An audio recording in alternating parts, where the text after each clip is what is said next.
Hi friends, அஸ்ஸலாமு அலைக்கும். Welcome to இதேசன சேனல். இன்றைக்கி வந்து சூப்பரான சுவையான ஹெல்த்தியான லட்டு தாங்க செஞ்சுருக்கேன். இதுக்கு வந்து 1 கப்பு பச்சை பயிறு எடுத்திருக்கேன். இதை வந்து மீடியமில் அடுப்பை வச்சுட்டு நல்லா வறுத்து எடுத்துக்கலாம், கருக விட்டுறாமல். 1 கப்பு நான் பச்சை பயிறு எடுத்திருக்கேன். அதே கப்பில் 1 கப்பு சிகப்பு அவலும் 1 கப்பு சோளமும் எடுத்திருக்கேன். இப்போ 1 கைப்பிடி பாதாம் பருப்பு எடுத்து அதையும் வறுத்துக்கலாம்.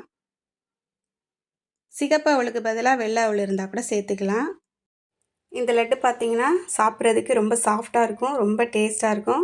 பெரியவங்களும் சின்ன பசங்களும் ரொம்ப விரும்பி சாப்பிடுவாங்க. கண்டிப்பாக நீங்கள் ட்ரை பண்ணி பாருங்கள். இது சோளம் 1 கப்பு சேர்த்துருக்கேன். சோளத்தையும் நல்லா வறுத்து எடுத்துக்கலாம். இது மாதிரி லட்டு மாதிரி செஞ்சு கொடுத்தோம்னா பசங்க விரும்பி சாப்பிடுவாங்க. இது மாதிரி தனித்தனியாக ஒன்றொன்றையும் வறுத்துக்கங்க. எல்லாத்தையும் ஒன்றா சேர்த்து மிக்ஸ் பண்ணி வறுக்காமல் எல்லாத்தையும் தனித்தனியாக வறுத்து எடுத்துக்கலாம். இதில் வந்து பச்சை பயிறு, சிகப்பு அவல், சோளம், வெள்ளை சோளம், அது கூடவே பாதாம் பருப்பையும் வறுத்து சேர்த்துட்டேன். இதை நல்லா மிக்சியில் ஃபைனாக அரைச்சி எடுத்துக்கலாம். இது மாதிரி நல்லா ஃபைனாக அரைச்சிக்கலாம். இப்போ வந்து அடுப்பில் பாத்திரம் வச்சுட்டு 1 டம்ளர் தண்ணி சேர்த்துட்டு வெல்லமாவது நம்ம நாட்டு சர்க்கரையாவது சேர்த்து பாவு காய்ச்சி எடுத்துக்கலாம். இதுக்கு வெல்லமாவது நாட்டு சர்க்கரையாவது சேர்த்திங்கன்னா தான் நல்லாயிருக்கும். இப்போ வந்து நம்ம பாவு காய்ச்சி வச்சுருக்கிறத நம்ம பொடி பண்ணி வச்சுருக்க மிக்ஸோடு சேர்த்து நல்லா கொஞ்சம் கொஞ்சமாக சேர்த்து நம்ம மிக்ஸ் பண்ணிக்கலாம்.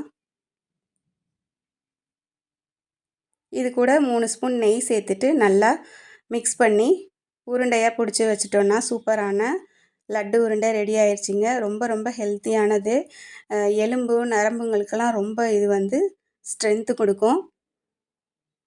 பசங்களுக்கு நம்ம ஈவினிங் ஸ்நாக்ஸாவோ அல்லது மார்னிங் பிரேக்ஃபாஸ்ட்டாக கூட நம்ம செஞ்சு கொடுக்கலாம். ரொம்ப ஈஸியாக செஞ்சிடலாம். இதில் தேங்காய் பூ திருவி போட்டோம்னா இன்னும் டேஸ்ட்டு வந்து சூப்பராக இருக்கும். நான் இன்றைக்கி தேங்காய் பூ சேர்க்காம தான் செஞ்சுருக்கேன். இந்த வீடியோ பிடிச்சதுன்னா லைக் பண்ணுங்கள், ஷேர் பண்ணுங்கள், மறக்காமல் சப்ஸ்கிரைப் பண்ணிடுங்க. நெக்ஸ்ட் வீடியோவில் பார்க்கலாம் ஃப்ரெண்ட்ஸ். தேங்க்யூ.